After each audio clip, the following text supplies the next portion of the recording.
NTR beach వద్ద R&B guest house రోడ్లో 1,65,69,000 రూపాయల విలువైన 32,000 లీటర్ల మద్యం ధ్వంసం చేశారు. కాకినాడ జిల్లా ఎస్పీ సతీష్ కుమార్ మరియు ఏఎస్పీ సెబ్ శ్రీలక్ష్మి పర్యవేక్షణలో రోడ్ రోలర్తో లిక్కర్ బాటిల్స్ ను తొక్కించి ధ్వంసం చేసిన లా అండ్ ఆర్డర్ మరియు సెబ్ పోలీసులు కాకినాడ జిల్లాలో 1,406 కేసులకు సంబంధించిన IDPL, DPL, NDPL మద్యాన్ని గత 2 సంవత్సరాల కాలంలో స్వాధీనం చేసుకున్న సెబ్ మరియు లా అండ్ ఆర్డర్ పోలీసులు 94,737 మద్యం బాటిళ్లు 12,532.45 లీటర్ల నాటుసారా ధ్వంసం. NDPL సంబంధించిన 16,857 లీటర్స్ ఉన్నాయి. అదే విధంగా DPL లో 2,650 లీటర్లు ఉన్నాయి.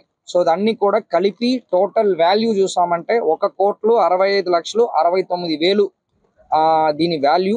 ఇందులో టోటలీ 1,400 కేసు అన్ని కలిపి చెప్తున్నాను. 1,400 కేసు ఉంది. దీంట్లో ఐడి లిక్కర్ మాత్రమే 595 కేసులు ఉన్నాయి. అదేవిధంగా NDPL 341 కేసు ఉన్నాయి. అదేవిధంగా DPL 470 కేసులు ఉన్నాయి. సో ఇదన్నీ కూడా టోటల్ నెంబర్ కేసుని విడివిడిగా చెప్పడం జరిగింది. సో దీంట్లో వాల్యూ కూడా చూసామంటే ఐడి లిక్కర్ వాల్యూ దాదాపు 37,5 లక్షలు 37,60,000 ఐడి లిక్కర్ సంబంధించిన వాల్యూ. అదేవిధంగా NDPL చూసామంటే మనకు 1,11,00,000 వాల్యూ, ఆల్మోస్ట్ 1,12,00,000 వాల్యూ సంబంధించిన NDPL లిక్కర్. అదేవిధంగా DPL మనకి 16,30,000 అన్ని కలిపి 1,65,69,000 వరకు ఈ ఐడి లిక్కర్ NDPL, DPL ఈ రోజు మనం చేస్తున్నాము. సో ఈ అన్ని ఎలక్షన్ టైంలో మనం చేసిన ఎన్ఫోర్స్మెంట్ తో పాటు కలిపి అన్ని దీంట్లో ఉన్నాయన్నమాట.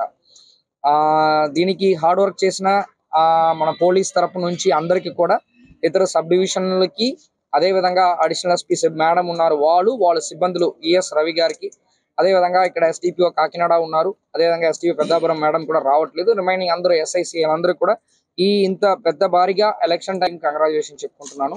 ఇదే మద్యం దీనికి సంబంధించినది కాకినాడలో వన్ ఆఫ్ ద హైయెస్ట్ గా మనం ప్రివెంటివ్ డిటెన్షన్ యాక్ట్ పెట్టడం జరిగింది. దాదాపు 18 ప్రివెంటివ్ డిటెన్షన్ యాక్ట్ ఈ ఐడి లిక్కర్, NDPL, DPL కలిపి పెట్టడం, ఎగ్జిక్యూట్ చేసి వాళ్ళు 1 year లోపలికి నుంచి కూడా బయటకు రావడం జరిగింది.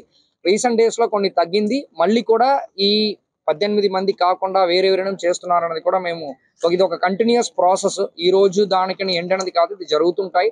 దాన్ని ఎలా విధంగా కంట్రోల్ చేయాలని దాంతో పాటు మళ్ళీ కూడా ఫర్దర్ ప్లాన్ ఆఫ్ యాక్షన్ వేసుకొని మళ్ళీ ముందుకు వెళ్తున్నాము. మనం యానం నుంచి NDPL రావడం అనేది కూడా మనం పర్మనెంట్ గా 2 చెక్ పోస్ట్ రన్ చేస్తున్నాము. అది కూడా ఇంకా ఫర్దర్ గా కంట్రోల్ చేయడానికి కూడా ప్లాన్ చేస్తున్నాము. యానం తరపు నుంచి కూడా వాళ్ళకి సప్లై చేస్తున్న క్వాంటిటీ కూడా తగ్గించడం జరిగింది రీసెంట్ టైమ్స్ లో. అది కూడా చేస్తున్నాము. దాని విధానంలో మేము ఎఫర్ట్స్ పెడతాము. సో ఇది అన్ని కూడా ఈ మంచి కార్యక్రమాన్ని పాత్రికేయ మిత్రుల ద్వారా అందరికీ చేరుకోవాలని చెప్పి కోరుకుంటున్నాం.